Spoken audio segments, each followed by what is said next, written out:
Kingdom day 1 collections ఎంతో చూసేద్దామా. ఈ సినిమాకు చూసుకున్నట్లయితే 130 కోట్ల బడ్జెట్ అయితే పెట్టారు. ఆల్రెడీ 38% రికవరీ చేసింది నెట్ఫ్లిక్స్ కంపోవడం ద్వారా. అంటే ఇప్పుడు చూసుకున్నట్లయితే సినిమా ఈ నెల 29 30 వల్ల రిలీజ్ అయింది కదా, నెక్స్ట్ మంత్ 30 కల్లా ఎగ్జాక్ట్ ఓటీటీలోకి వచ్చేస్తుంది. నెట్ఫ్లిక్స్ కంపోవడం వల్ల వీళ్ళకి ఆల్మోస్ట్ 60 కోట్ల కన్నా ఎక్కువగానే వచ్చాయంట. సో ఇప్పుడు సినిమా టార్గెట్ చూసుకున్నట్లయితే 70 కోట్లు. మన హైదరాబాద్లో చూసుకున్నట్లయితే 4 కోట్ల 96 లక్షలు వసూలు చేసింది. సీడెడ్ అంటే చిల్లర ఖర్చులు చూసుకున్నట్లయితే 1,70 లక్షలు వసూలు చేసింది. యునైటెడ్ స్టేట్లో చూసుకున్నట్లయితే 1.3 క్రోర్స్ వసూలు చేసింది.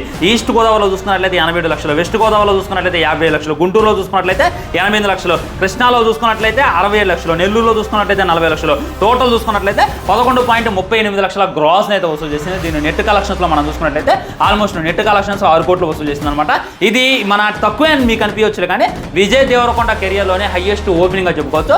ఒక గీతా గోవిందం కన్నా, ఒక అర్జున్ రెడ్డి కన్నా ఈ సినిమా ఏదైతే ఉందో డే 1 11 కోట్ల గ్రాస్ వసూలు చేయడం మామూలు కాదు. ఇప్పుడు కూడా టికెట్లు బాగానే బుక్ అవుతున్నాయి. అండ్ రేపు వీకెండ్ ఉంది, ఆదివారం ఉంది. ఆదివారం తర్వాత ఎంత కలెక్షన్స్ వస్తాయి అనేటటువంటి క్లారిటీగా అర్థమైంది. కానీ నాగవంశి కాదు, సినిమా ఆల్రెడీ 50% రికవరీ చేసింది అంటున్నారు. కానీ దాంట్లో నిజం ఉన్నట్టు నాకైతే అనిపించలేదు. అసలు ఫుల్ డీటెయిల్స్తో ఒక వీడియో చేశా, ఏది ఎక్కడ ఇదేంది ఎక్కడ అదేంది అనేటటువంటిది. కింద క్లిక్ చేయండి, ఆ వీడియో చూడండి, మీకే క్లారిటీ వస్తుంది.